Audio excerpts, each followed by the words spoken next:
This is a Kmart Studios production, sponsored by MJB Electric and Doug's a Chiropractic. Welcome to the ZaBillsPodcast. If this is your first time, we discuss everything Buffalo Bills. Thank you and enjoy the show. Go Bills.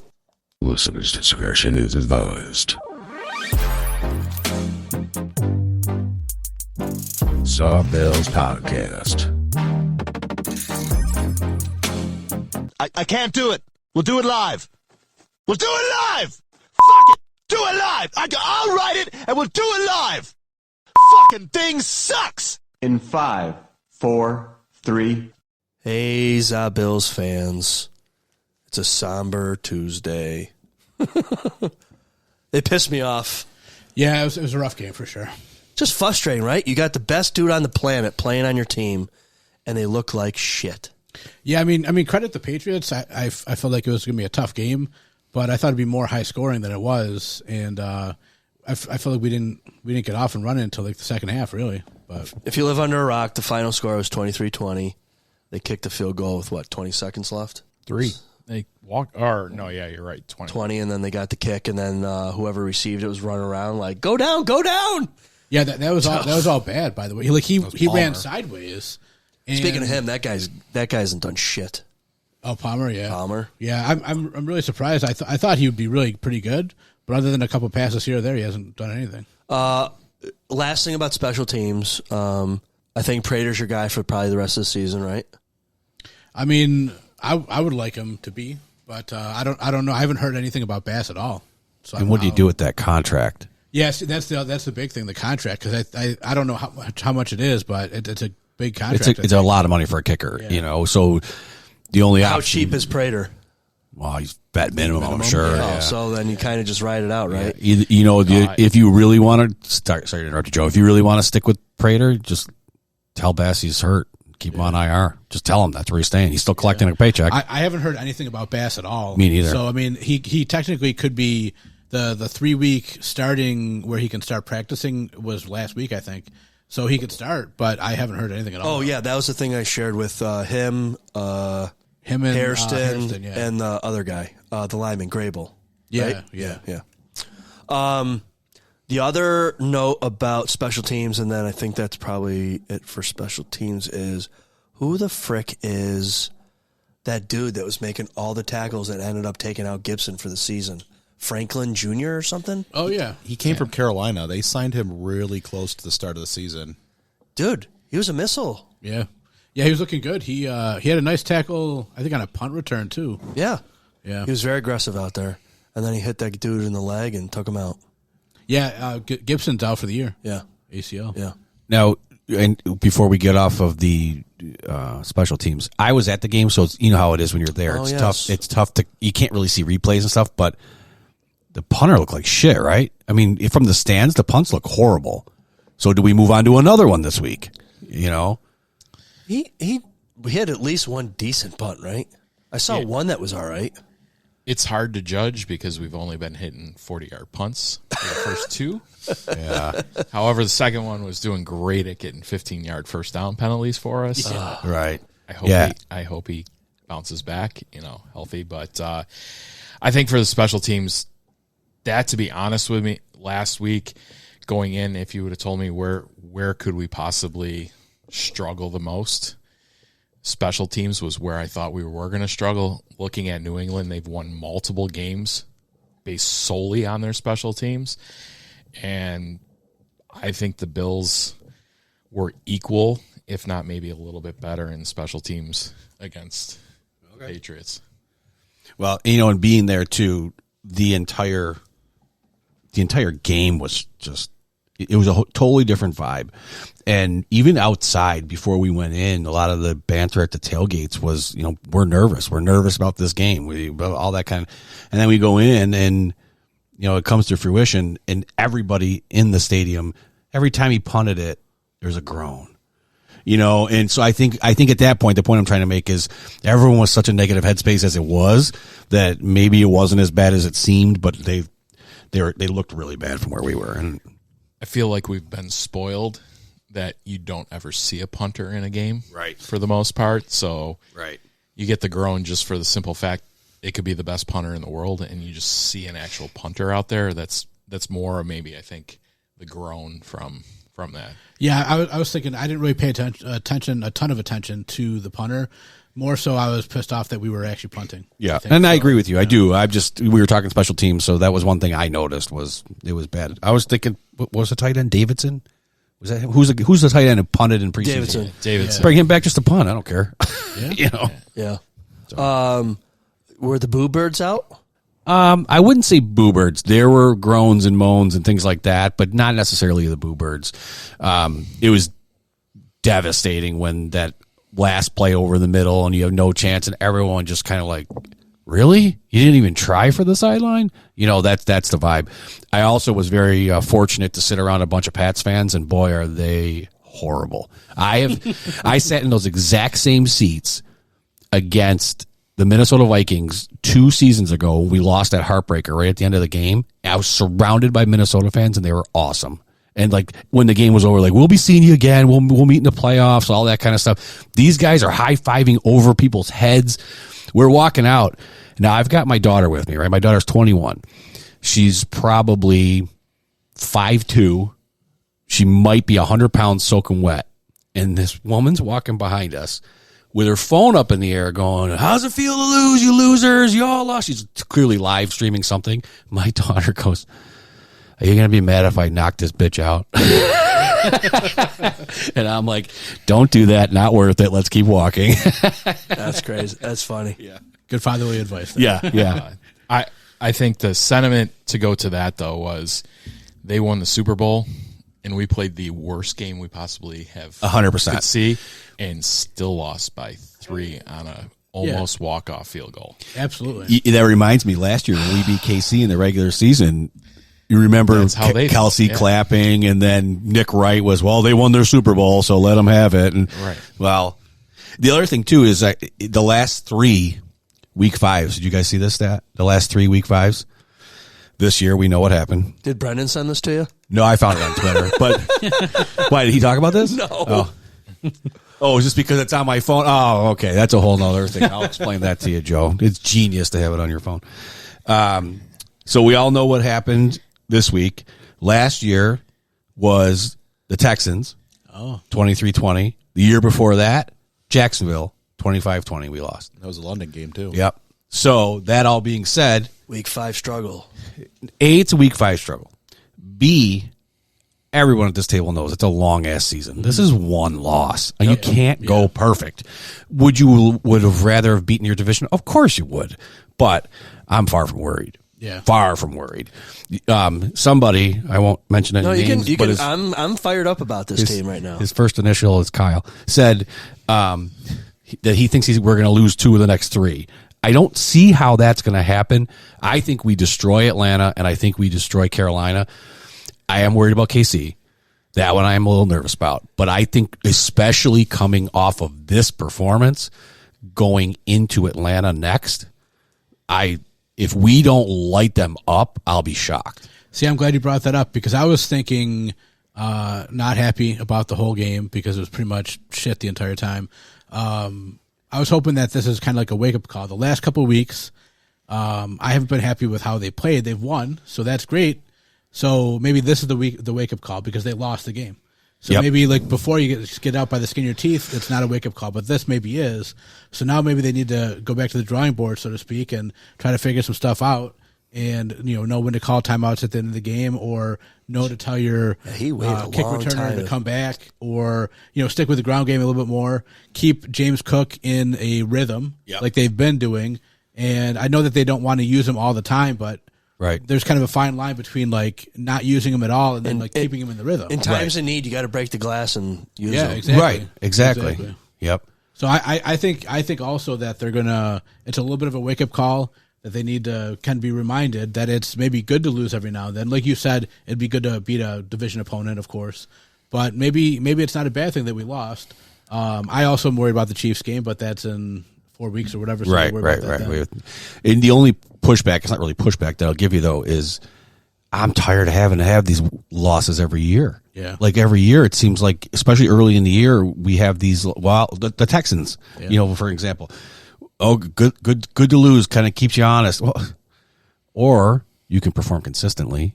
I agree. And be the dominant team that you are. And the consistency, I think, is the James Cook thing, because like we talked about it last week about how he makes Josh Allen better, who in turn makes everybody better. Right. So to keep him going on a consistent pace is the best thing to do. And then obviously spell him if he needs it.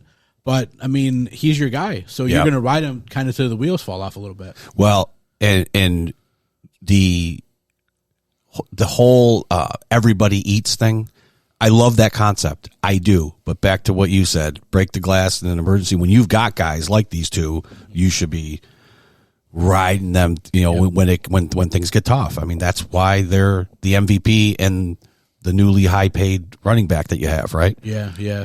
Now, I mean, the turnover thing, this is the first one that they've lost the turnover battle. Yes. The game against the Saints, they tied. There were many ties in that 25 game streak, but they weren't losses. This was the first loss in a while, so, I mean, you're not going to win a whole lot of games that you have 3 turnovers in, especially if you fumble the ball at the 13-yard line like Keon Coleman did. So, I mean, those things do happen, and so you look at that as hopefully a learning experience and move on to the next. So I do have some stuff to talk about with pundits. You want me to wait on that? Doesn't matter. Okay. I just want to say this. I did see that Stephen A. Smith said that Josh is not him. After that performance, I would agree, right? No. I disagree with you 1,000%. Yeah, and that's exactly right. Do you need me to make a highlight reel of all the shit he's done to win games? Sure. Yeah. And he has one bad game. Mahomes looked like ass last night.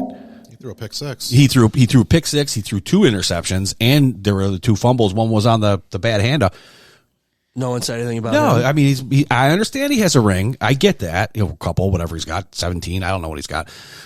But when you compare stats and numbers and all that kind of stuff, every single quarterback somewhere along the line has a bad game. You can't expect him to be perfect. Yep.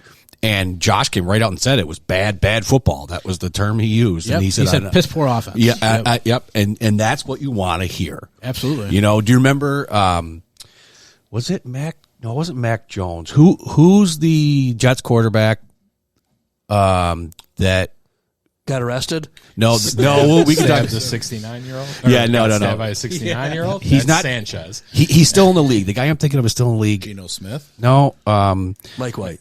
God, Zach Wilson. He's not in the league anymore after today. Zach Wilson. So Zach Wilson, they get their asses kicked, and when someone in the press says, "Well, do you think you did enough?" He's like, "Yeah, I did everything I could. They just couldn't finish what." That's the kind of shit I don't want to see, where Josh is piss poor. We all need to improve. Starts with me. Yep. That's why I think we're going to be okay. We have the right people, the right mindsets. The only other thing that is receiver. I still wish we had somebody that could just break free. Yeah, no, absolutely. And I thought Palmer would be kind of that guy. He's supposed to be. But he really hasn't shown anything. I mean, I haven't watched him specifically on the All-22 or anything like that. But, I mean, all the bad stuff we just talked about, though, the one thing that I thought was really good was Kincaid. Yeah. He showed up big time during the game. His first 100-yard game. Yep. He didn't have a touchdown, but he had over 100 yards, so I thought that was huge. He seems to be more consistent all season, though, than he ever has been. No, he has been having a good year this year, yeah. Well, he had 2 TDs last year, and he's got at least 2 this year already, maybe 3. So yeah, he's got 3 or 4, I think. Yeah. I guess I'm mad about in the manner in which they lost that game. Mm-hmm. Right? Like, their defense can't stop the run. We're terrible on third downs. Yep. The offense couldn't get going at all. Is Brady like Dable 2.0, where all his tricks are already out and he's very predictable and. But this was what, game 5, right? Yeah. Game 5, but they gave up 70 yards total rushing. I would say 70 in that game. 70. That's it. And not only that, but besides this past game, we've scored at least 30 points every game again. So we had 3 turnovers. We had 11 penalties. Yes. And we had 11 timely penalties. 2 timely penalties that were also not accepted on a screenplay with our first field goal where they didn't take it. So that's 13. You had 13 penalties. I count in the red zone there. I just not taking anything away from the Patriots, but I came away from the game the Bills beat the Bills. Yes. The Patriots did not beat the Bills. And I will 100% allow the Patriots to live on roll right and try to play scramble drills. And that's how you're going to win games, because guess what? That was our life with Josh when he was early, with Stephon Diggs, and Diggs isn't here. And everybody complains that we didn't win rings. And when it came to the brass tacks of it, you can't win like that consistently. Right. They won that one. Diggs look good. He looked good 2 weeks in a row. He also always was looks facing good Tre'Davious in the White. first half of the story. season. Yeah. Diggs always looks good in the first half of the season. Tell me what Diggs looks like week 10, 11, 12, 13, when his 31-year-old body has gone through 3 months of football. Fair enough. When you see Diggs again, I don't think you see the same Diggs. And keeping up with Cardi B all that time. Yeah. It's that pink stuff on the boat. Yeah, exactly. Yeah, I'm glad you brought up the referee thing. So during our group chat, I wasn't happy about the refs. I thought they should have let them play a little bit, even though most of the penalties were penalties. The Bills are 81-39 since 2018, and this is from my cousin, by the way. That so I have to thank him for that. But so the Bills are 81-39 since 2018, and Sean Hockley has reffed. They're 1-5 in the games he's reffed. Yep. So to me, like, you can look at it, it looks like here in 2018 it was a loss to Baltimore, 10 penalties on the Bills, 13 penalties on Miami, things like that. In the second half, it seemed like they kind of worked the Patriots a little bit more. The refs, I felt like the refs kind of placed themselves in the game. Yeah. And so I think that's the point where you can't have that happen. Like the refs have to be there to keep things in control a little bit, but they can't be the story of the game. Right. And I felt like they were, at least for a while, even against both teams, like not only against the Bills, but against the Patriots too in the second half. I felt like the refs kind of stepped up a little bit. For me, it's all about the referee's name. And what I mean by that is I don't follow who the refs are. I don't care who they are. When I know their name, it's typically because they've inserted themselves in the game somehow. Exactly. I'll look and see refs on there. I see them every week. I have no idea what their names are. Yeah. But, the games seem to be, relatively level. That being said, too, though, he also has a reputation of catering to the Chiefs. And last year in the playoffs, especially when all that shit hit the fan with them, he reffed the game and they didn't win. Yeah. So that was kind of fun to see at least. Yeah. To me, the difference between the playoffs and regular season is a lot of people miss this, is during the playoffs it's not his crew. Right. So you get an all-star crew. So right. He may his be the games ref, are closer if you do dive into the numbers. I kind of went down this rabbit hole with Kyle a little bit and wanted to, have some stats. The one game that you did miss with Sean Hockley's was 2 years ago, the Philly special that we lost, where Josh had the grounding, and it was an absolutely atrocious game, even by Jim Nantz and Tony Romo during the call of that. And it, to me, wasn't lost, but I wasn't at the game. I watched the broadcast of this. NBC stopped showing penalties, replays at the basically halfway through. Atrocious. They just stopped showing them. They had to me is just a sign of like something's not right here. Something's not right here. Yeah. Why aren't you showing him? And even down to the Shakir play on 3rd and 10, where Christian Gonzalez comes over the top. Mm-hmm. The video that they did show was from like 40 yards down the field. Yep. Yeah. So you could not tell with timing. I'm like, you have the NBC CNET where you zoom in on everything, and you're showing me a highlight from 40 yards where I can see Josh behind Josh on a 10-yard pass, and I can't see it. And the part that's frustrating is it could have been a great play by Gonzalez, but by not showing it, I don't know. And you get everybody that says that they came over the top. I still, to this day, I don't know. I just feel like the Bills, if you look at the offense, it was either a turnover that killed a drive, or it was a penalty, or it was a penalty right before we turned over the ball. We had almost like the Coleman drop.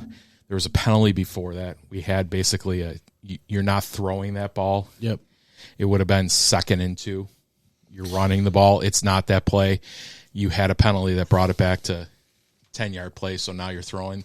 You had multiple plays where we had penalties, and arguably they were penalties. Yeah. But the Bills just shot themselves in the foot. And I left the game basically saying that the Bills beat the Bills. Yep. Patriots did not beat the Patriots, and let them have their Super Bowl. Just go take care of business in Foxborough. And Exactly. Yep, absolutely. So this play that it seems like it's been Miami, New Orleans, and this past Sunday where it's kind of just defense is kind of getting worked over, kind of bland. Do you ever think they might be hiding something or trying to hold it for the second half when they got to play these Kansas City or games against Are you Philly, talking the like almost treat it offenses like holding yeah, it like back? they don't want to tip their hand too early for later in the season. I mean I can't really prescribe to that, but I mean, they might be doing that. I think that I've heard it brought up. That's why I was like, it's not smart to do that in the regular season. It's more of a preseason move, but that's what it kind of feels like almost. I mean, maybe it's just taking the pressure off of Josh Allen. Everybody eats, just kind of keep it simple and just kind of, they're scoring 30 points, so you can't really argue it, but it just, I mean, they're not explosive, and maybe that's the whole separation thing with the receivers because they brought Palmer in to be this separator. He was one of the top guys in the league last year, and it's not happening. Coleman's not that guy. He's a jump ball guy, and I don't know. Yeah, which he seems really good at. I mean, he's definitely, like, he had one on the sideline. I think it was towards the end of the game, and it was a nice catch, jump ball, and all that good stuff. But he's also got to be more consistent. I feel like I think the Patriots did a good job of making Josh guess a little bit too, kind of hemming him up a little bit. Because I think he ran a lot less than he would have. Because sometimes he'll try to take over the game by starting to run, and he didn't. I mean, a few plays he started to run, but most plays he didn't. He missed Samuel at the end, wide open when he ducked out of the pocket and started moving. Where he would have a little patience, he might have.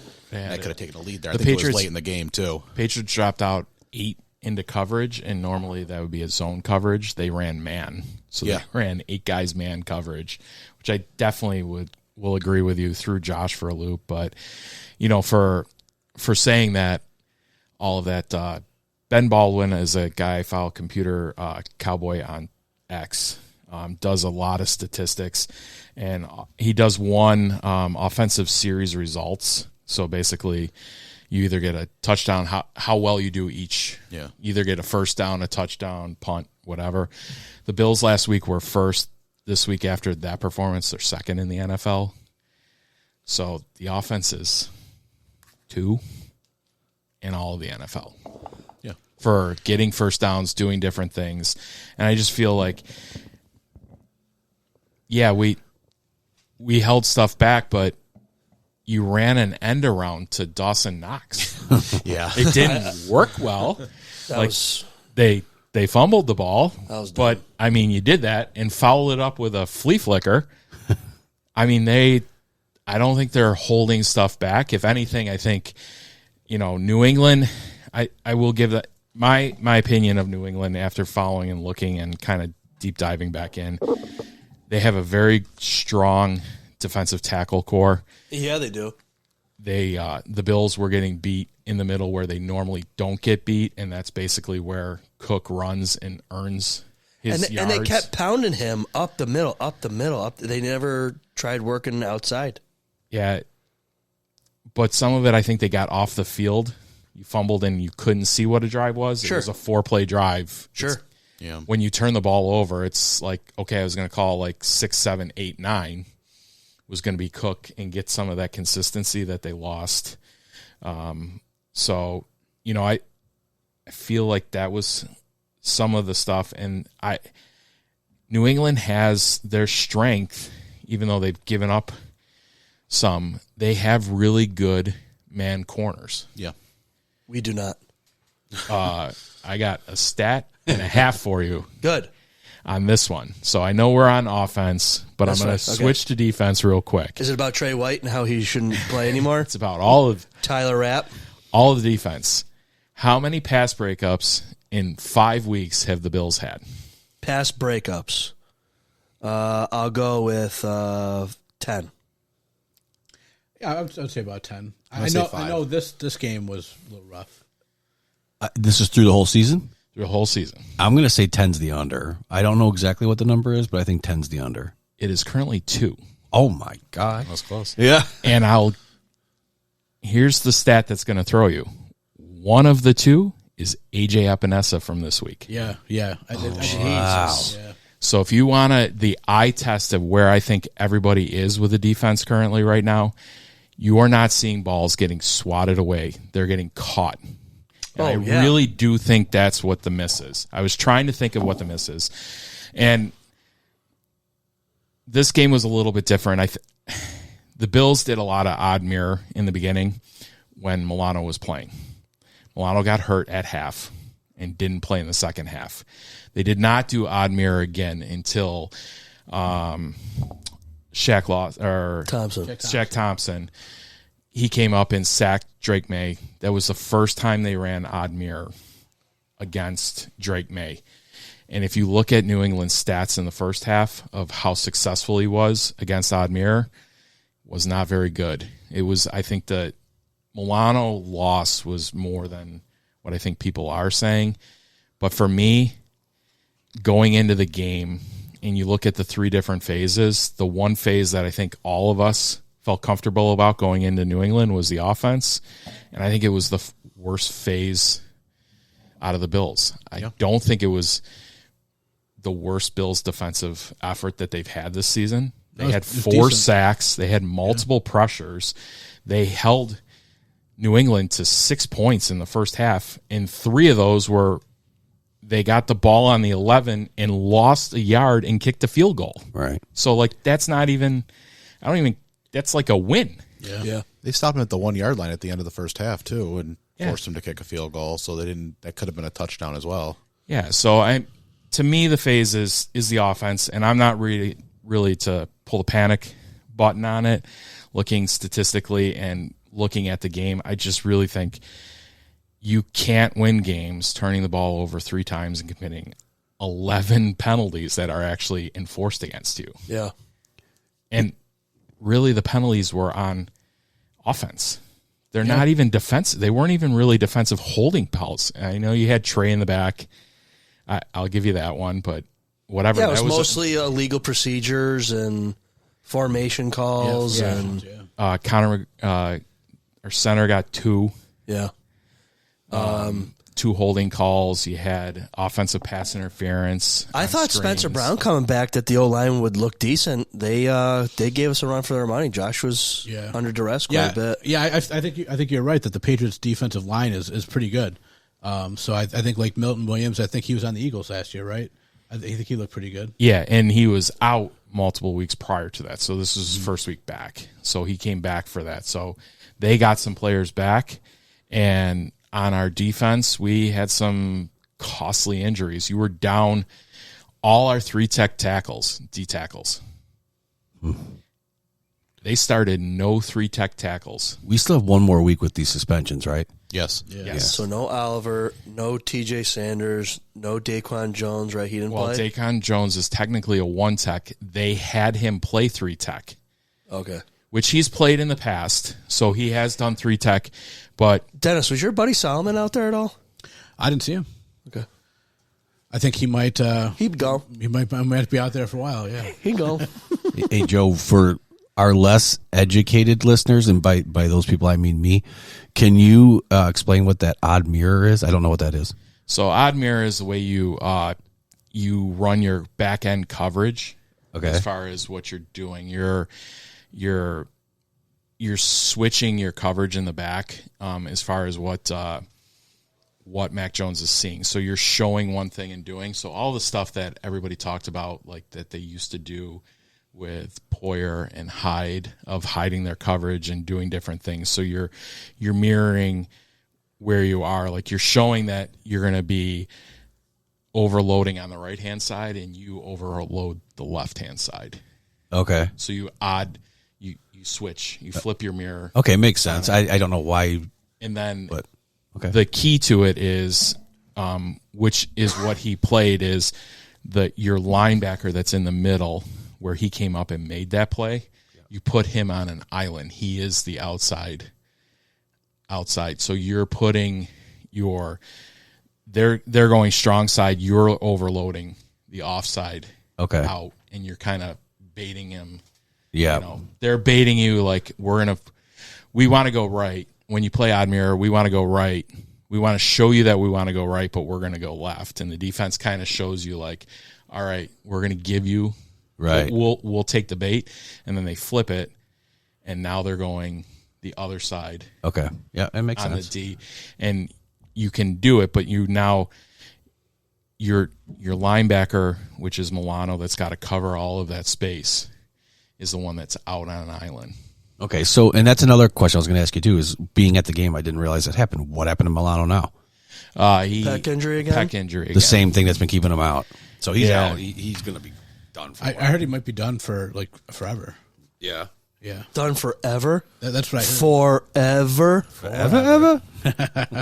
Ever? Yeah, that's what I heard. I don't know how true that is, but I heard he might be season. Not Bills season, might have to make some moves at the trade deadline. Well, hang on. We got to talk about the the Savior. the Savior signing that we did today that Spector. Danny was that's all right. excited about. Balin Spector, right? Freaking another guy that can't stay healthy, right? When he's on the field, he's all right. He does play pretty decent, but he's never out there. Was he bagging groceries why again bother? this time? Yeah, he might be. He's at Trader Joe's. Yeah. Okay, so what do you think about Bean running it back with all these guys instead of just going out and getting new talent? Like, should we have really brought Trey White back? I don't think Taylor Rapp, Bishop. Taylor Rapp Hamlin. Has Hamlin even seen the field? No. Bishop's under contract, so Sure. you didn't really extend him, so you just finished out Bishop's under contract. He had essentially, Rapp was his last year too, I believe, so he was under contract, so your two safeties were kind of there. Yep. I think Trey, honestly, was supposed to be a vet mentor and play maybe like a week. Yeah. And now you need him because we don't got nobody? Yeah, because both of your cornerbacks are on IR currently that you drafted. So I think that was the play. And really at cornerback, I can't beat him up. If you looked at the cornerback market this offseason for free agency, it wasn't. Because Stephen Gilmore's probably not any better than Trey White, right? That's his name, Plus, right? he's going to want Stephon Gilmore. He's going to want a lot of money. Stephon. And we don't have any money. Stephon, that was Urkel, right? And his other alter ego. The good-looking one, yeah. So, I think they address things. After this season? No, I think they did. I think he did this week. I don't think you go in thinking that you're going to have two of your cornerbacks on IR. Right. One from training camp. Right. Yeah, Hairston from training camp. I don't think you go into it playing like that, and it's 2 years in a row. You did it last year with Cole Bishop, where they just, there's a lot of luck, I think, that goes into playing football, too. Sure. Do you think they should bring Hancock in for Rapp for a week and see what happens? I've seen some stuff. I've seen people rip Taylor Rapp this week Yep. doing all 22s, and I've seen other people say that safety play wasn't all that bad in the all 22. Like, it's kind of pick what you want to dig in on. Do you have a stat on how many missed tackles our defense had? A lot. I know it appears to be a lot. I also thought the Patriots ran for more than 71 yards, and they didn't. So I'm just curious how many actual missed tackles or yards after contact that was their best game for missed tackles. You're kidding. Yep. I mean, the defense probably played the best all year, I would say. I mean, for the most part. Like you said, they had 4 sacks, and they looked pretty good for the most part. Well, I guess if the Bills average 30-plus points a game, 23s, you're going to win the game. I mean, the Patriots had 10 possessions. Each team had 10 possessions in that game.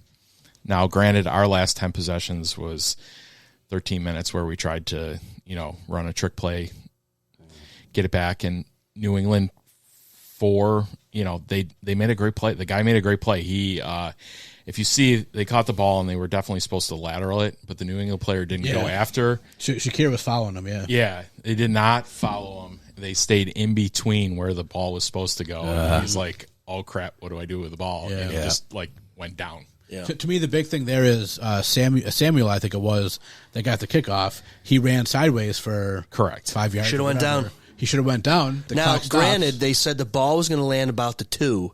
Should he have let that go in the end zone, or is that where you get it at? I think you got to. You have to play it? I think you have to. I don't know that rule well. No, you can't Let it go intentionally. You can't do fair catch. Like if they recover the ball, it's their ball, so you have to play the ball. Yep, understand that. So the question What if he is, let are it you bounce taking the inbounds chance into the touchback zone? You're taking that chance, and I don't know at the 2 with that amount of time if you're willing to take that chance. I say just don't go Because if sideways. Go forward. That's if you it. do let it bounce, now you're at the mercy of either going to get it 5 yards from where you were supposed to get it if it bounces back to the 5 or 6, goes the other way, and you wasted all that time anyways, or you're wasting clock. I think he had to play the ball. It was at a spot where he had to catch the ball. I will agree. I didn't like the cut across the whole field. Yeah. You open yourself up. The other thing that it did is they got a holding call on it. That's truly what killed him, the 10-yard holding call on top of that. Yeah. That just drives them back. And that's no different than last night when you watched the Kansas City. They had the ball in a decent spot with 23 seconds on that kickoff. Once they call the holding call and you're down around Yep. the 15, It changed everything. It Yeah. changed everything. So, per the table, what can they, other than injuries and guys come back healthy, what are needs on defense? I think you have to get more than 2 pass deflections. So, pass breakups. I think the thing that is lost currently right now, and it's not being talked about, is Johnson and Benford are not playing at the level that they did last year. Yeah, Benford's looked pretty bad, actually. He's not, not horrible. Not horrible. He's Not his typical play. Yeah, not his typical not play. his typical play. So you're seeing some of those things where in Johnson, you're seeing like a lot of catches where he is trailing and doing different things.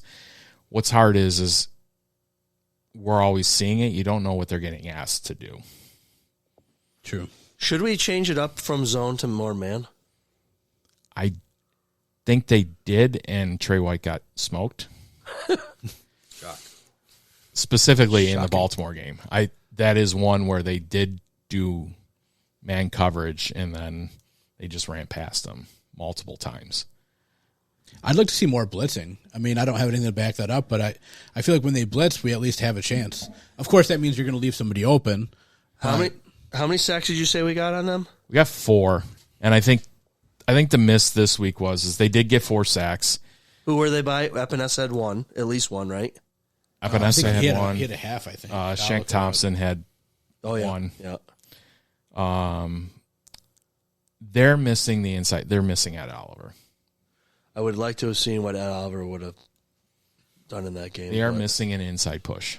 Shaq Thompson had 1. Cole Bishop had 1. I didn't know that. And then a half by, looks like Walker and Epinesa. You know why Bishop got that one, and I'm being sarcastic, but they didn't blitz him from the sideline. Remember that game a few games ago? They blitzed him from the sideline, and by the time he got to the quarterback, the play was over. So that one, Lamar made a great play. Yeah, but still. They came up and ran hurry up, and Bills were still checking at that time. Yeah. The Baltimore game, there were multiple times where Baltimore came up and just basically went, and the Bills were still changing their defense and audibling, and you could see guys were behind. You know what, though? And we can nitpick all this stuff, and we can talk about they need to do this better, that better. The bottom line is protect the ball. Yeah. If you protect the ball, and I understand turnovers are going to happen, but 3 turnovers in a game is tough to overcome. I don't care who you are. Plus, like the drive starts, like I think you were saying about the Patriots drive starts, like leaving it on the 13 or 11 yard line, whatever it was, that, and then the penalties, like just sloppy play all together. Yep. So I want to draw it up as one game. You just lose one game against a good division opponent. Yep. We always talk about how division games are a little bit tougher usually. Doesn't matter who you are; they're always tougher. Yeah. Yeah. So I think next week the spotlight's on you. It's Monday night. You got to go out there and show them what you got. I mean, I would have loved to have seen actual drives down the field, and you make a miss in the end zone, and you get stuffed down a run, and you got to settle for a field goal. I'm okay with kicking a couple field goals here to get some points on the board, but you missed one of them because Josh threw a pick. Well, that was a bad ball too. That was a long drive that would have resulted in either a field goal. What you're saying, it was just things like that where you take that one off, the board, and at the end of the game you're looking at saying I would have liked to seen this. They kind of did do it. They did it. I think penalties. I know they turned the ball over 3 times, and that killed them. They got one of the turnovers was fine because Stevenson fumbled the ball the very next play. Right, we got so right it's back. kind of like a wash. Yeah. So you really had 2 that cost you where they took the ball and got essentially an extra possession on you. And didn't they get points on 2 of them though? Didn't they get 2 field goals off of 2 turnovers? Yeah. Yeah. So that's 6 points right there. I mean, you know what I mean? So I don't know. Joe, you're quiet. Just taking it all in. I mean, to the point about the Bills, and it's a week-to-week league. I mean, look at Philadelphia. They come out strong and then laid an egg in the second half and lost. Kansas City, Baltimore, I guess, if you want to consider them. Chargers. I mean, there was a lot of teams that are considered powerhouses that all lost. So, I mean, take it as a learning experience and kind of a wake-up call and take it on to next week.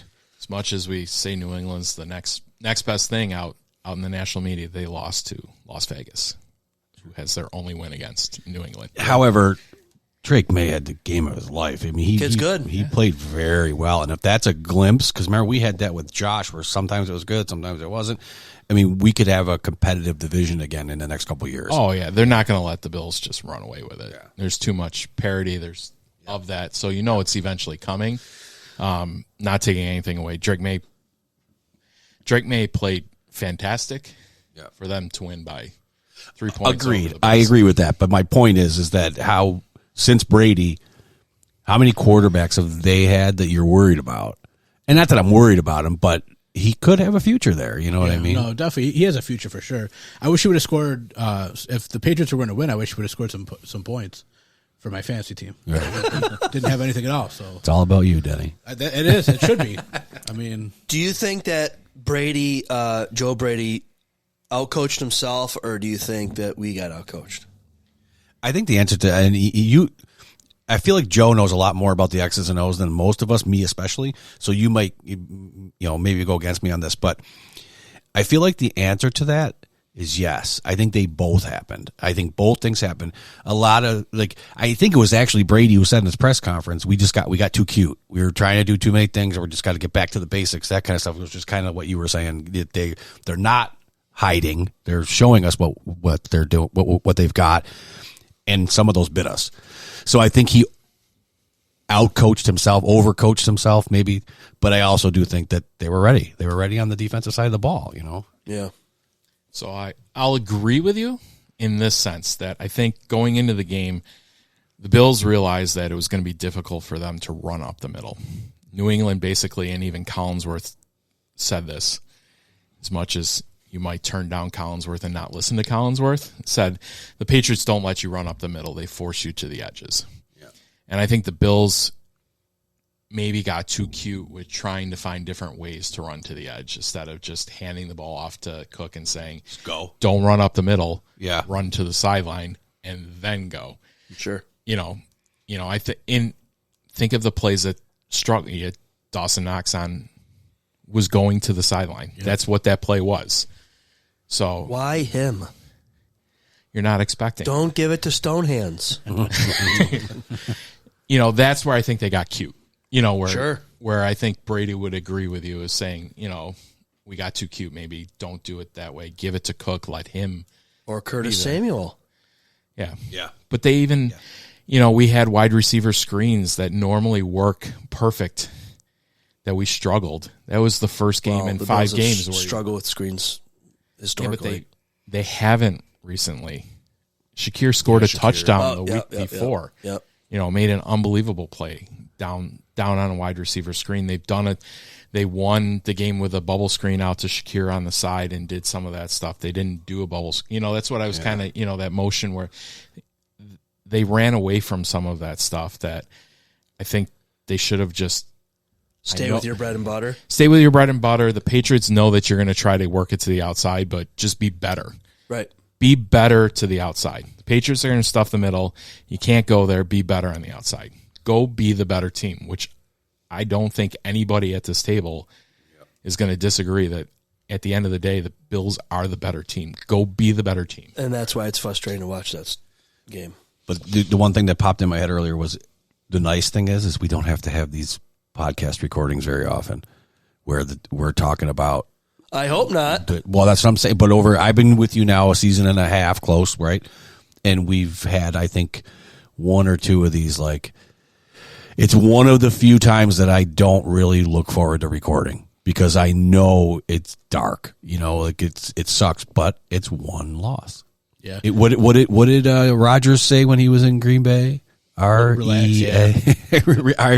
Spell relax out. Yep. RELAX, and then they won the Super Bowl. So, yeah, no, I'm hoping that it was a wake up call. Like I said before, that the last few weeks they've kind of been playing with fire a little bit, and I think this time they got burned. So hopefully against Atlanta they figure some shit out. Well, they're all talking about how the Falcons are a running team, right? Because you got Bijan. Yep. But guess what? The Bills are second in the league in rushing yards and yards per game, and Atlanta is like 22nd in the league. So is that just because Josh Allen adds that much more to the rushing team total? They still ran for over 4 yards per rush in the game against New England. Huh. I know it's not. We're used to Cook running for 8. Bills are third in the entire league for total yards on the offense. Allen had that long run at the beginning of the game, too, which helps add on to Allen that. did, and if you go back and you look, Cook had a couple where he got tackled for like an 8-yard loss where they got a shoe. Yeah. Where he has broken a couple of those in other weeks, and that's just going to happen. Sure, he had a couple where he could have gotten 20 or 30 on New England and did that. What did you say at the beginning of the recording? Football is a lot of luck. Football is a lot of luck. And there's that right there. I mean, that's a prime example. That little difference of a fingertip or not. And so shoestring tackle is what I mean. In the back. Yeah, definitely. So I think for me, at the end of the day, the Bills are 4-1. Sure. Kansas City's 2-3, and Baltimore's 1-4. Right. And if you would have asked anybody in all of Western New York, right, yeah, in July, hey, week 6, Bills are going to be 4-1. KC's going to be 2-3, and Baltimore is going to be 1-4. You'd be like, I got to sell my soul to the devil to get that. Yeah. So Rob texted me on the side the other day and was like, hey, listen, ask you guys on the pod. If you were to tell the guys that the Bills would be 4-1 and you wouldn't tell them who they've played, would you sign up for that? And he's like, everyone would say yes. Yeah. I guess I'm just a little nervous that I hope this isn't just a recurring theme. Like, to me, what I've watched the last 3 games is they've all felt similar. Yeah. And I'm just nervous, like, okay, are we going to find another team that's on par with us and then another one that's on par with us and it's a penalty here or a fumble here and goes the other way and we lose by field goal again? You know what I mean? That's a little nervous. I don't know if I'd go that far. Only for me, it's 11 penalties and it's 3 turnovers. Those are like huge numbers when you look at for the Bills. That's over 100 yards in penalties? Yeah. Okay. And they were at ridiculously bad timed penalties. Sure. You're not given bad game flow. Yeah. What do they say? Good teams always find a way to win. What's that adage? How does that go? Good teams. Yeah, but they still were Find a way game. not to lose. Right. I don't know. Oh, that's bad teams find a way to lose. Oh, Bad Good teams find a way to win. Good teams find a way to win, and they almost found a way to win. Almost. Playing for all of that is they almost got back to that game. If they would have won that game, would you like, holy shit, we escaped that one? Yeah. Yeah, Okay. 100%. All right, yeah. all right. Kind of the same way I felt with when we won against Baltimore. Oh, God, yeah. I feel like it's just to me, it's a push. You shouldn't have won week 1. No. You had no business winning week 1. You probably had no business winning this week. But would I have rather had the tiebreaker over Baltimore or New England? Baltimore. Yeah. Yep. So I know I'm an optimist. I'm a Bills truther. I'm a cynic. What? I'm not a game-to-game guy. I am more of, trust the process and do all of that one. I knew you'd McDermott love that. truther. I knew you were going to love that one. I pulled that one out. So To your point about Balt taking the tiebreaker over Baltimore, I still think that they are favored to win that division by Vegas. yeah, they're So we make three it anyway. Yeah. So they're 4 losses, and it's still 4 losses, and it helps us. But their 4 losses are against Buffalo, Detroit, Kansas City, and a team that you played without your starting quarterback. Yeah. Speaking of that division, did you see today that the Bengals grabbed Flacco? Oh, yeah. I did, yeah. That's why the Bengals got rid of Mike White. They cut him off the practice squad. Yeah. And good old OBJ, 6-game PED suspension. Yep. Was he with the Ravens? Oh, he's nowhere, is he? No, he's not with anybody. He just has to serve it, and then I think after the 6 games, then he can sign with someone. Oh, if he is eligible. Is there a reason? Sorry, I'm scatterbrained. Is there a reason to hit the panic button on the wide receiver room? I don't think so. Yeah, not yet. They're exactly what I thought they were going to be. I mean, No Elijah Moore. Where's he been the last 2 games, 3 games? You hope He more was- from him, but he was. You got Curtis Samuel. Yeah. So he's been scratched for Curtis Samuel. And Curtis Samuel's So you're been gonna, doing your return. why wouldn't game. you play Elijah Moore over Shavers? Because Shavers is I playing think special these are- teams? I think they're both special teams. Okay. Makes sense. I think they are both special teams. You get Curtis Samuel in the run game. You don't have to do Codrington. Right. I think, when you get into that, you've had 2 weeks in a row with no Codrington, too. What are you smiling about, Dennis? Codrington. Yeah, that's your think he's a guy. waste. That's your guy. I He just go. think it's a waste. That's all. Because you will have a neutral, true opinion. Does Gabe Davis make it onto a game day I saw him roster? on TV. Yeah, I saw him on the sidelines. Like, oh, there's my boy Dave. I doubt I it. do not think he makes it. I don't either, but Neither do I was wondering what you thought. I think you have to have as many injuries as they do at cornerback for Gabe Davis to be So you're saying that the same chance? same chances as Poyer to get in. Poyer to get in. He might actually be closer than Gabe. Yeah, he might be just based on injuries, but it's like Micah last year. Veteran presence, bring him in. Yeah, why not have him Yeah. in the locker room to help Yeah. everybody else? But I'll ask everybody else here: who's your number 1 wide receiver for the Buffalo Bills? I would say it's Keon Coleman based on targets. Yeah, I'd take Coleman. I have to agree with that. I hate it, but I think We don't have one. Yeah, that's it. I mean, Coleman, or Shakir just by what he does. Or Kincaid, really. I truly think it's Shakir, and I think that bothers a lot of people in the Buffalo media that it's Shakir. Why do you think it's Shakir? I look at his analytic stats of where he is for his, run after catch, and all of his EPA that he adds is very close to Amon St. St. Brown, yeah. In Detroit. They are very similar wide receivers. Shakir plays a slot, and I think there's this perception that you can't be a number 1 wide receiver out of the slot. Who do you all remember the wide receivers of the Patriots when Walker was there? I mean, that dude. Amendola. Yeah, he had Amendola after that, and Was Welker number 1? for the Patriots back then, outside of when they had Randy Moss. right. Edelman. Yes. Yeah, They didn't really You have had any Edelman, elite you had- receivers with him besides Randy Moss, did they? They had elite slot receiver with an elite tight end. And I'm not talking about receivers that the greatest quarterback of all time made good, because that's part of what he did. Right. I'm talking about actually elite at their position. Gronk, of course, Moss, who else? I think that they get discounted because they played the slot, and traditionally that's not an X Right. boundary big guy. It's not. They're not making the Megatron, splashy it's plays, not, right? It's not JJ. It's not, Chase. They're not those players. But I think the way the Bills' offense works, and what I think some of the teams with Brady,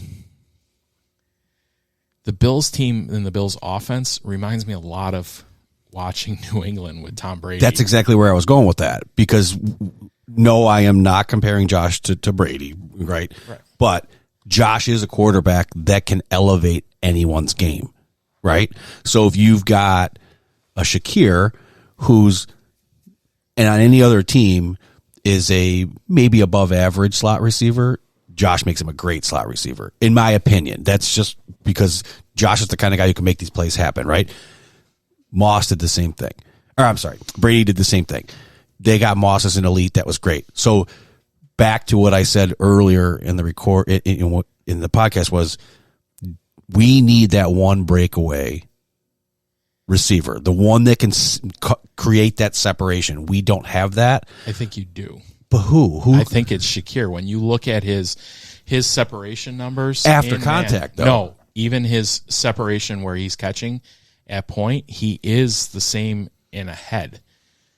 Okay. Of multiple wide receivers. If you go look it up and actually see, he's in the top 10 for the NFL for separation at point of, catching the ball. It doesn't seem like he gets that many targets a game, though. That I agree with, and that's the everybody eats thing, and I don't always agree with the everybody eats thing when it comes to that stuff. But the other one that you got to look at right now that's absolutely off the charts for this, when you're looking at analytics, is Kincaid is the number one EPA. There's on a this chart team or the league? in the league for Jesus Christ. amount of it's when how much quarterback rating do you add when targeted, and Dalton Kincaid is number one in the NFL. Wow, and it's not close. Is it And just because of the Shakir one last week? Is it because of the last game?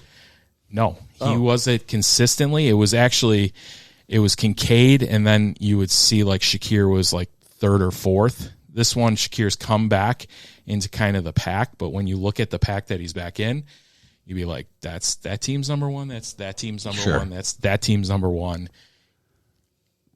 They run and operate out of the slot. Those two guys in the slot is what does that. And I guess the eerie thing, we were talking about Houston earlier. You were talking about Houston week 5. Yep. Last year. Shakir's hurt in that game. Okay. Houston in that game, if you go back and watch it, they flooded the middle, so basically took away Kincaid. And we struggled with boundary, pushing the ball out on the boundary. New England flooded the middle, but had guys that could actually do it. I don't think you can do that. They would have had us spread out if we did convert some of the things that we did or didn't take penalties. And I think New England was afforded the ability to play the way that they were because we were not executing. I don't think it was necessarily play calling 100%. I think it's executing. I had a friend outside of this podcast that's like, can we stop with the end arounds? It's not working. And my pushback to him was, it's not working because we're not executing it. It's not working. Yeah, but I mean, as the play call itself isn't what's not executing it. So like in those games in Baltimore last year, where you looked at the offense and they just couldn't get anything going. Anything that they did, Baltimore had answers for it. There really wasn't anything that Bills couldn't do against outside of maybe rushing up the middle. But I think they knew that going into it, and they tried pushing the boundaries. They just did not execute the way that they wanted to do. It was, Josh said it was a sloppy game. Yep. That's where some of that slop comes in, and it's either drop passes. It's I caught the ball, I fumbled it. It's I took a penalty, and it negated. Like if you really go back and look, like a lot of the penalties too, it was an 8-yard play and you're 2nd and 2 and in a really good spot, and now you took a penalty and you're 2nd and 12. You know, and it really crippled them through that. Yeah, I mean, I think last week when we were talking about the picks for the Patriots game, I think I said they can't step on their dick in prime time, and they did. You did. Yep. So I think yeah, I would imagine. I haven't, but I would imagine. So, in the interest of time, just because I know you. Oh no, I'm not rushing anything. Okay, where we're at now, we've beat this horse. So now, what do we have to do for next week? Not play like you just did. We should win. Specifics. Don't That's step on, one. Don't step on your dick. You play complementary football. Get back to the basics. Don't take X's O's tackle. Don't take the stupid penalties. Yeah. Don't turn the ball over. Play within yourself, and you do that. It was almost, what was maddening about the game is everything that could possibly go wrong in that game Almost went wrong. Almost went wrong. Yeah, almost everything. Yeah. I mean, Yes, I know what you mean. like almost everything. That was almost like, hey, how can we shoot ourselves? Exactly. Don't shoot, or you come out for a play and you're like, don't shoot yourself. Hey, is this the second game in a row that Josh has thrown a pick now? Yep. Yes. Oh boy. He's a turnover machine. Well, last year wasn't it last year we were up to 13 games straight with a pick. We had a Josh counter going on that one. Without a pick? No, with a pick. No, he didn't turn the ball over 13 times all season. Was it 2 years ago? 2 years ago. When 2 he years had ago. 13 games in a row with a pick. Yeah. Last year he looked It great. was 13 in a row, That was under the Dorsey offense. Yeah. I think what they have to do this week coming up is run Cook a little bit more. Like keep consistent with it. You know what I mean? And they just kind of, like you said, play within yourself and don't beat yourself. Like I feel like the other teams, no matter who they are, they're so good already. You can't beat yourself. Like you were saying, the 11 penalties and the 3 turnovers and all that stuff. You just clean it up a little bit and you'll be fine. Well, I think they need to sprinkle Ty Johnson in more. I don't think Ray Davis is going to be a factor in any of these going forward. I think a team that needs a running back, maybe you trade him, maybe get a pick, 3rd, 4th round pick out of him, maybe. I don't know. He's your third back. I'll now. agree with you, Ty Johnson, because Josh should have given it to him on the 3rd down play on the read option. Ray Davis didn't do shit. He had half a yard. He did. How many plays was he in though? 2. He had 2 carries, 1 yard. He hasn't done anything the last couple games. And I brought up about how he shrunk. I had a little bit of a segue too. I had a parlay going a few weeks ago. I needed Ray Davis to have 5 total yards, 5 rushing yards. 3. He didn't get 1 carry. Not 1 carry the entire game. Yeah. So I said this last week, but it's pretty much it's Cook and Ty Johnson's coming in. I think has outplayed Ray Davis for the 100%. 100%. I think last year was Ty is maybe your third down back. I think it also is. Josh is comfortable with Ty. He said that multiple times. yeah. And if I'm a coach and Josh is and my MVP is comfortable with a guy, go out there and play with him. Yep. Agreed. Okay, so sorry, go ahead. Oh, I'm done. You can go. Oh, so I'm looking up Tyrell Shavers. I don't know why he's got a jersey.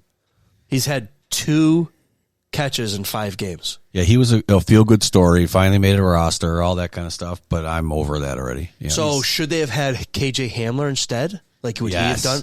No. Over Shavers? I think so. No. Special teams coach will beg to differ with you. Oh, so a dual-purpose guy. Okay, so why? Only because of the role that they play. Okay. Shavers is playing more of a defensive tackling. He's playing more of a gunner role. Punt. He's tackling. He's tasker. He's tasker. He's playing more of those positions where KJ Hamler clearly is not going out and tackling anybody.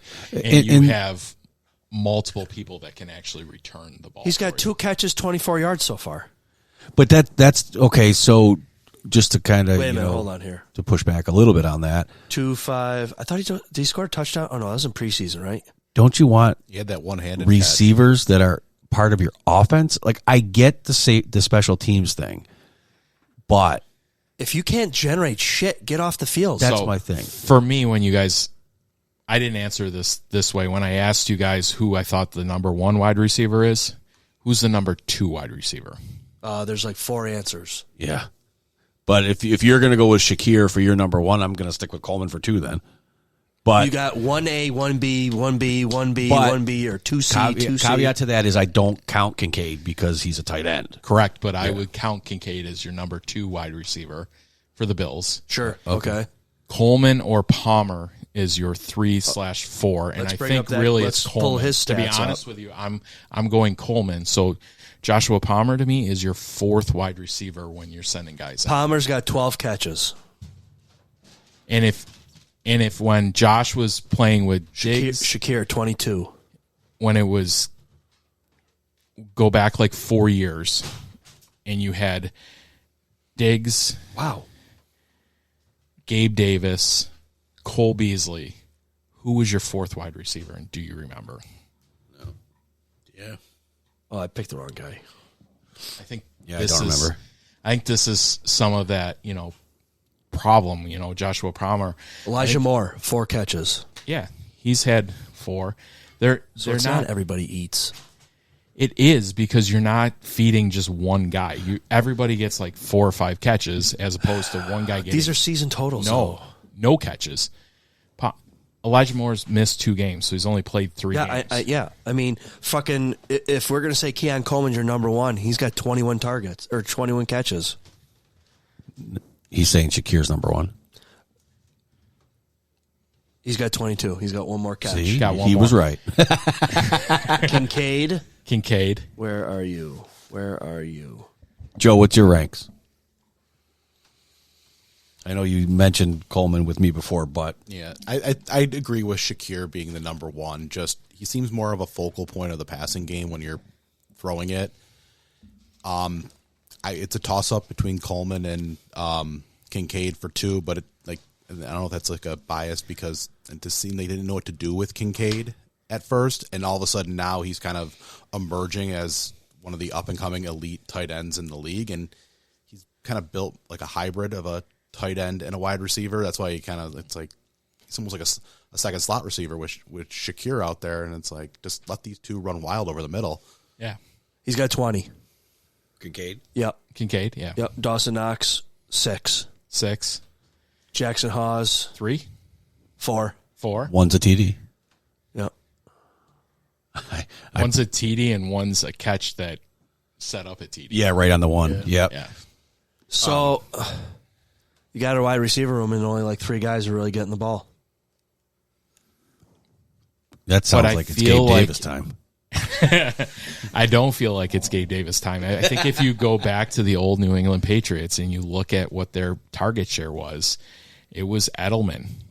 Trust me, as a fantasy football player, That's the other guy. it was you took Edelman in a PPR because he got 12, 13 catches for 60 yards. Yeah. And Gronk had the other like 6 or 7 for 100 because they just run him down the seam and throw a 60-yard bomb to him and move the ball. Yeah, they definitely were an everybody eats type team. I looked at comparison with the Bills and New England during that time. They play a very similar style of ball. Yeah. Time of possession. They always won time of possession in a game. Yep. Did we throw Chris Hogan into the Wow. slot receivers? Mr. 7-Eleven. Isn't he 7-Eleven? Yeah. Always Because he open. played for New England as well. Here's a crazy question. If Joe Brady decided to take his talents elsewhere at the end of the season and Mike McDaniels gets fired, would you be okay with him coming in as your OC? As an OC, he might be good. Yeah, I think I agree. Tim's son, I was chatting with to see if he was going to be available to come in and join us tonight, and he actually suggested that. He goes, if you were to replace Brady, bring in Mike McDaniel. Was it you and I that were just having that conversation we in the did have car? this Yeah, conversation. yeah. We just talked about this not long ago because he was a decent offensive coordinator. That's like, Yeah, but was he? I'm trying to think about that. I think he was a running game specialist. Are you talking about San Fran? Yeah, I don't think he was the OC, was he? he went from a running back specialist to a head coach. Well, that's half the problem. Hold on. Is there? Let's Google him. That's like Robert Saleh, right? That's how you say his name, Robert Saleh. Yeah. He, of course, he was in New York, so that's one thing. But he didn't, pan out great as a head coach. But he's a hell of a defensive coordinator. Yeah. Who was Greg Williams? Yeah. Greg Williams before all of the headhunting shit. He didn't make a great head coach, but he's a hell of a defensive coordinator. Of course, when he's paying his guys to kill people, I mean, I think Dick LeBeau, like he was a monster defensive coordinator for Pittsburgh, but he was a terrible head coach. So, I mean, you kind of take your pick. Like, everybody's good at something. Like, kind of like with the Bills, with, Shakir kind of being like the almost emergency. Like, when Josh doesn't know what to do, he throws it to Shakir, I think. And so, if you look at that, you got to stick with what you're good at. Like we were saying with Cook running the ball a lot, things like that. Like, it's the same kind of thing. Yeah. He went to Yale, so he's a smart guy. Who are we talking about again? I'm sorry. Mike McDaniel. Okay. I looked up his history. He was a ball boy in Denver. He worked in know that. Well, that's enough. That's all I need to hear. Bring him in. That is called coaching intern.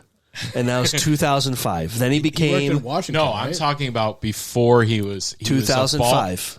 Ball boy when he was like 10. Before he went to Yale. Yeah.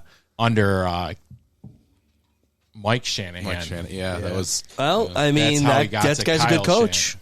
Okay, so I'll just skip to what you wanted to hear. He was the offensive coordinator for the Niners in 2021. Okay. Right before he came to Dolphins. Prior to that, he was a run game coordinator for 4 years. He was an offensive assistant with the Falcons, wide receiver coach with the Browns. He was an offensive coach with the Commanders for 3 seasons. Lions, he was involved in the offense there. So I'm going with no. Only for would you prefer to see a West Coast offense with Josh Allen, though? I do. I prefer to see somebody that knows how to grow, adapt, and change to whatever they're doing. And Miami clearly have been figured out. Look what he's got, right? Tua. Okay, he's got Tua. I'll also look. He's got Tyreek Hill, Waddle, and Achane. Right. Oh, yeah. Imagine if the Bills had one of those dudes. If they had Waddle. And he's got to say, I think, at least got to say of saying that he wants, their offensive line is horrendous. Yeah. Consistently been horrendous. That's what they said, and we didn't hurt them that game. Mm-hmm. For me, the Bills, their strength is their offensive line, which I think I'll go back to New England back in the day. Their offensive line was great. That's why Brady had that. Like Cromer. And I think Cromer is probably one of your best coaches that you have. He is your running game specialist. He is the guy that's calling all of the running plays. So the 3 tight ends on this, Jackson Hawes doing that.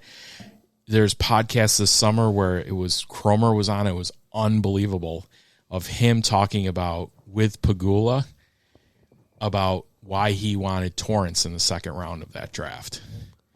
And to Pagula's point, Pagula had brought up, like, why would you want this guy? He's just an anchor. He doesn't, because the Bills do a lot of pull. He'll pull Spencer Brown. They pulled Deion Dawkins. They pulled Mitch Morris at the time, who was on and he's like, this guy doesn't pull. He's an anchor. Why? And he goes, I don't need him to pull. I'll pull somebody else. I need him just to be that brick guy. I think Cromer for finding, and you look at podcasts with Eric Wood, who said it's his best coach he's ever had, that he gets guys to play their best the way that they want to play.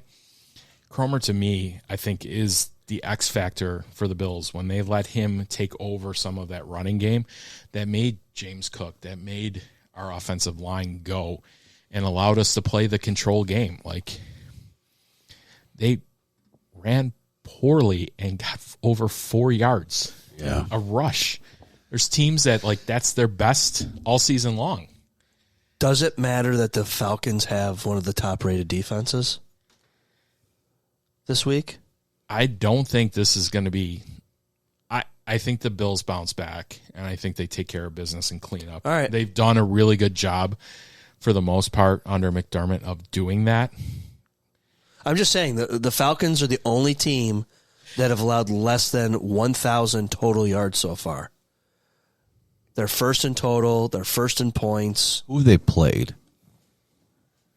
They're in a very bad division. You're right. Horrible division. They have played the Commanders, the Panthers, the Vikings, and the Buccaneers. Who, minus the Buccaneers, who have Commanders all was last week, right? without Jaden Daniels. Yep. And who else? It was the Bucks. Carolina. I mean that. They lost that game though. 30-0. 30-0. Wow. That was a bad Penix game. I guess. Wow. Okay. Is Penix right-handed or left-handed? Left-handed. So they were saying that the Bills' defense plays really well against left-handed quarterbacks, a.k.a. Tua. Yeah, we should be able to sack him a couple of times, I think, because the Falcons, I think both their tackles, right and left, are hurt. Okay. You know what? I think if the Bills just score more points than the Falcons, we should win. I would agree. All right, John. That's why you tune in for that expert analysis. Right there. If he catches that ball in the end zone, it's a touchdown. That's what I'm here for. I just hope I need them to show me that was a one-off bad performance. Yeah. I'm nervous that what I've seen the last 2 games has been writing on the wall, and here we go, where we're projected to be the Super Bowl victors already, and we haven't even played a snap yet. And, every time that happens, it doesn't work out. Still not worried. I'd rather be the underdog. Still not worried. Yeah, I think we're up by 4.5. I think 4.5 points, right? For this game? Yeah.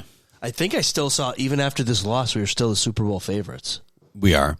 Getting closer, though. What boggles my mind even more is the teams that we're tied with. Like right now, we're tied with Indianapolis for number 1 overall. We're tied with the Buccaneers are 4-1, right? Are they not? Some of these teams you did not expect to be there. Jaguars, Philly, I expected to be there, but not the Jaguars. The Colts exactly. are surprising. The Colts, I can't believe. Yeah, like Danny Dimes. Danny Dimes is what's surprising with the Colts. They last year just a new view. Oh, they were hurt last year when we played them. The offensive line was hurt badly. They've benefited from getting healthy and doing that. I had a conversation earlier today that I'll still take my chances on. They're playing really well, but they're playing well with their 22 starters. Okay. Yeah. Waiting for some to get banged up and see what happens. Let me see what the Colts look with some injuries. And did you see the stuff with their owner? Not for long. Did you see the stuff with their owner? The with woman who's on the field all the time. Oh yeah, she listens to their the play calling and takes notes and then critiques everything. Yeah, that's Pagula with the Sabres. Well, right now it's great. It's working. They start falling apart. So some of that was purposely when Irsay was actually still alive. Okay, so he was grooming the kids to learn the actual business. So she was doing some of that stuff. So some of that stuff's old. Kind of hat. She just. But now that she's in charge. But now, what changed was obviously he passed away, and they weren't expecting that. So she had been taking over some of those roles. So okay. I don't put as much stock into it as. Okay. I think that's just. But I agree with what he just said. What Kyle just said about the Sabres. That was Kim Pagula, in my opinion, not fact, ran the team into the ground because she just wanted to run it the way she wanted to. I don't know. This isn't a Sabres podcast. She hasn't run anything for about 2 years now. So thank you, Danny. I will. I don't mean to be a jerk there. I mean that's a fact. Okay, that she hasn't done anything. But they're so bad now by this point that one of your biggest problems that you have is no one will come here. No one wants to come here to play. True. True. And nor would I. We don't have any palm trees, right? Exactly. All right, let's talk. We can do off air. I want to talk some DraftKings stuff. Okay. Well, why don't we do picks then? Okay. Oh, wait. Before we do picks, want me to tell you what our parlay is for this week? Sure. Our parlay for this week is. Bear with me a second. If my phone will cooperate, I will gladly tell you what the parlay is. Hold. Okay. So we've got Herb picked Josh anytime TD. Okay. Herb also put in 2 other, so we can. I'm trying to get one from different people so we can change these. Because I hate to blame Herb every week because we don't win money because of him, right? Never mind. Herb picked all of these. No, I'm just kidding. Bills 3.5. Over under 50.5.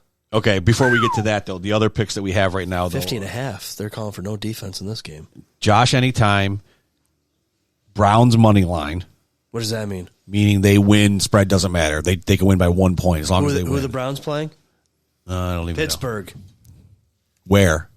At Pittsburgh. Who picked that? Herb. No. I don't like that. That's a great pick. Really? Falcons to cover. Look at the 3.5 Browns. points. Look at the Browns games. That, to be honest with you, us playing the Browns, they have an unbelievable defense. Now, granted, Who, Cleveland? Cleveland, Yeah, they do. they started the rookie over the pond and really should have beat Minnesota in the 9:30 game. Yeah, that was close. I watched some of that game. Yeah. You know, Minnesota had to come back to win that. Bro, at the end. Browns are 1-5. They are, but look at the games that they've played. Bengals, 17-16 loss. Right, 17-16. Ravens. Wait a minute. Stay on the 17-16 loss. They missed some field goals. Missed an extra point and a field goal and cut the kicker. And Burrow played in that game. And Burrow played in it. Burrows. Burrows But played Mr. in that Boston game, called him and Burrows. Myles Garrett had a hat trick in 3 consecutive plays of sacks of Burrow. God damn it. Have the Bills ever done that? 3 sacks, 3 plays? I don't know. If He was Myles, a one-hand wrecking crew. I'm telling you right now, that defense is not somebody that I want to go up against. Yeah. Okay, they do have so a good defense. 17-16. And just call it a win. Then they lost 41-17 to the Ravens. Yes. Won 13-10 over the Packers. That's a big win. That's a big win. Yeah. Lost 34-10 to the Lions. That's an expected loss. Lost 21-17 to the Vikings. And we're up 17. Was that in London? Yeah, it Or was. somewhere? Yeah, it was London. It was a close game. I watched. Minnesota the second scored half. on the last drive to make that. Yeah. Yeah, it was a good game. And you said Browns just have to win? Right.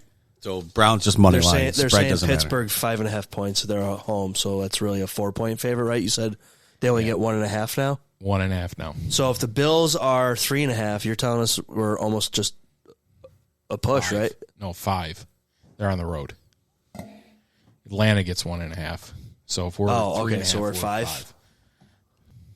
All right, picks. Dennis. I would say once again, I think it's going to be a little high scoring. 31-27 Bills. Oh, there's 2 Monday night games. We're the early one. Yes. Nice. That's Be in good. bed before 11. Hopefully. It's an hour Sorry. earlier. Yeah, well, I'll take it. An hour's an hour. Okay, Dennis, sorry. What'd you say for your score? 31-27 Bills. I think that it will be high scoring because I think they're going to throw out Tre'Davious White, and I think we can score some points on them too. All right. And the injury report comes out tomorrow? Yeah, I think so. Okay. Joe. I think the Bills bounce back. I think they get over 30 again, get back into that 30 column, and I think they really would like to know if Ed Aller's playing. I think Atlanta does get to probably around 20. I'm going to say Ed Oliver does not play. I'm leaning to. I was surprised that he didn't play this week. Me too, He was actually. He was limited, but listed as questionable. Typically, questionable gets you playing. It's doubtful. that gets you Here's out. my mindset on that guy. The bye week is next week. Is that he gets hurt every year, and if you're 4-1, you got to beat the Falcons. Then you get a bye, right? We go into the bye. Yep. Give him another week. Then all these other guys come back, and they should be fresh as shit. Hopefully, for Carolina. yeah. And then you could kind of maybe spread Ed back in just a little bit when you get these other guys who you're probably also going to have to spread in. So it might be a nice feel mix. like you Or could- are they I feel saving like you Ed could play Oliver him. for Kansas City? I feel like you could play him this week on a pitch count. Sure. See how the ankle does because it's high ankle sprain. True, yeah. See how it does. He gets another full week of rest Yeah. to bounce back, and if you needed another week on top of that, like sit him for Carolina. I'm hoping that's more of an optimistic hope. I'm trying to will that into existence. I'm That they're sitting because they don't need him? No, I'm trying to will them playing him this week. Oh, gotcha. I really think they need him. They need him or TJ Sanders or basically both in the middle. Okay, speaking of rookies, what is going on with Landon Jackson? Is He played. I saw him out there. I'm pretty sure he first played. game. They brought him in? I don't think he did anything, but he played. That must have been in the shower. He played. He struggled a little bit for where he is. He was always going to be a project. They said that. When they And not only that, drafted but that him. was his first game. Yeah. Right. So, yeah. I mean, it's good. What it's good number he is played. he? 94. 94. Mario Williams? Yeah. Okay. All right. What was your pick? You said, did you give I a think number the Bills yet? bounce back 31-20. Okay. Mike, 17. 31-17. I pick Bills 31 every time. 17.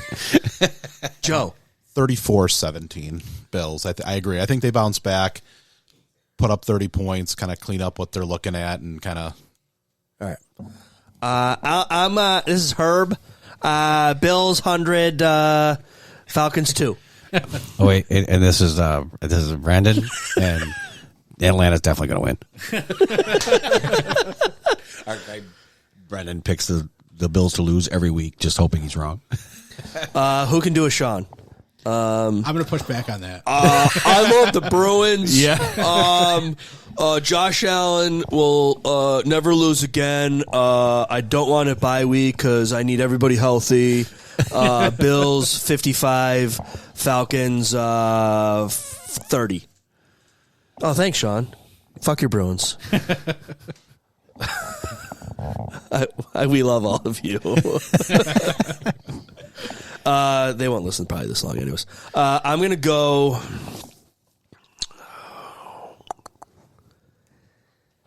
I was just looking up the stats for Bijan. I thought he had more yards than he did. I don't even think he averages 100 yards a game. I think he catches more than he actually rushes. I just had him up, and I think you're right. Where is I also have him in my fantasy team. Is he getting you points, though? He's getting me points, yeah. He's running back 8 currently, I think. Yeah, but he catches a good amount of passes, and he's been scoring, so. Dude, the guy only has 1 touchdown. Rushing? Yeah. Probably rushing, yeah. Yeah. How many does he have receiving? I'd say he's probably got at least 2, right? Receiving. Oh, no. He's got 1. He's got 2 total touchdowns for the year. All right, I thought it was going to be because I was listening to some podcast today, and they were like, "Oh my god, this guy is so versatile. This guy's a freaking stud. He's huge. They're not going to. We'll probably have trouble tackling the guy, but Yeah. I will go. Oh, by the way, I'm sending back those jerseys. Oh, both of them? Fuck yeah, send them back. See ya. Okay, so. Are they ever going to wear those again? Is this going to be an annual tradition where they wear those jerseys? Or is this a I one and hope done? not. No, it's going to be a different division Next year? in each one NFC division, one AFC division as a rivalry thing. And this year it was okay. NFC West, AFC East. But I agree, I hate them. I do not like them. Listen, I had 2 in the house, and I ended up buying the cheaper one where the numbers are like melted on. Definitely don't look as good as the numbers stitched on.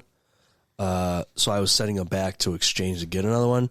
But after that game, and I'm thinking, is this just like a one-off deal for them just to make a bunch of cash on everybody? Yeah, it's the NFL. Being the You know what I NFL. mean? Like, so is it going to be like every 4 years they're going to rotate around and then they're going to get it again? I don't know if they're keeping it, but I know it's a different division in each conference each year. Down They in are my- wearing the throwbacks, though, this week, the Bills, and so are the Falcons. They're wearing the red helmet. And Oh, the Bills are too? yeah. Oh, I didn't All know that. white. They're the both- standing buffalo. Yeah, they're both. Oh, wearing we got the white Oh, helmet. I didn't know that. Yeah, it's the standing. I want the buffalo. red helmet. Yeah, Well, that's that's week right. 18. That's to get Yeah. you to go to the Jets game. I don't. Not going to that one. I It's don't week know this. 18, red helmet. Fuckers. I don't know this Trubisky. yet, so Yeah. and she doesn't listen, so I'm not worried about it. But my mother-in-law got me like 10th row seats for that game. For the last one? Yeah, I'm pretty psyched about that. And you were talking about the jerseys. Did I hear you went to the game too? Okay. They handed out white towels, like Yeah. terrible towels. And in my Are they cool?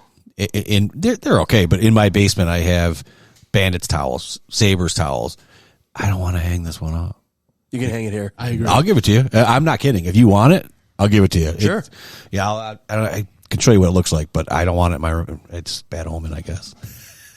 Well, that was the other part, like that everyone's like, fuck those jerseys. You know, they thought it was all bad, juju or whatever. Penn State screwed it up. Yeah. Penn State. Penn State screwed it up How did they screw it up? With the whiteout. with their whiteout. Yeah. They lost in overtime Oh, who'd they play? during their whiteout against Oregon. Oregon, yeah. Oh, well, that's a good team. Yeah, well, that's a whole. They lost this past week to a team they should not have lost to. Correct. Yeah.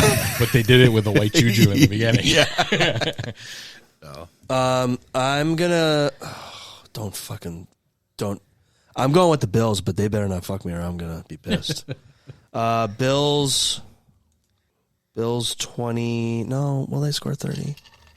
Because I talked a lot of shit about them this week, and usually if I talk shit about them, I'll go Bills 34, Falcons 18. Also, I feel terrible admitting this on the air. I took a shower at halftime. Sure. I come out. It's okay. You took a shower. I come out and I go to the TV. And the very next first play I watch coming out of the shower, he throws a pick. Ugh. I'm like, well, I'm leaving. Yeah. I'm like, oh no. I can't even tell the group that I just got out of the shower, came to the TV, and he throws a pick. I should have went in the shower. They scored a touchdown while I was in the shower. Oh, yeah. And then they're driving, and then I screwed that up. So the Bills, I guess, lost because of me showering. It was a hell of a shower. Dude, unbelievable. So, all right, folks. I'm sure you were frustrated too. Maybe you're like these guys, glass 3/4 full, or you're a cynic like me, and the world is coming to an end. Either way, they're playing the Falcons Monday night. And then, do we have normal time games after the bye and when they come? Or is it 1 o'clock Carolina? I think 1 o'clock Carolina. Oh, that's at the. It's in Carolina. Well, yeah, but that's the day of the Brighton Fire thing. Oh, okay. And then 4:25 home against KC. 4:25 home. Which is still better than a night game. Yeah. For us old guys. Yeah, maybe we should do a little view party for that one. Yeah, Casey's a big game. Yeah. Okay. All right, folks. Thank you so much for listening. And as always, as always, thank you to our supporters, Mike at MJB Electric and Dr. Bob at Doug's Chiropractic. By now, you should probably have their phone numbers memorized just like I do. All right. Thanks, folks. And go Bills. Go Bills. Go Bills. Be good, do good, God bless, and go Bills. What you just said is one of the most insanely idiotic things I have ever heard. At no point in your rambling, incoherent response were you even close to anything that could be considered a rational thought. Everyone in this room is now dumber for having listened to it. I award you no points, and may God have mercy on your soul.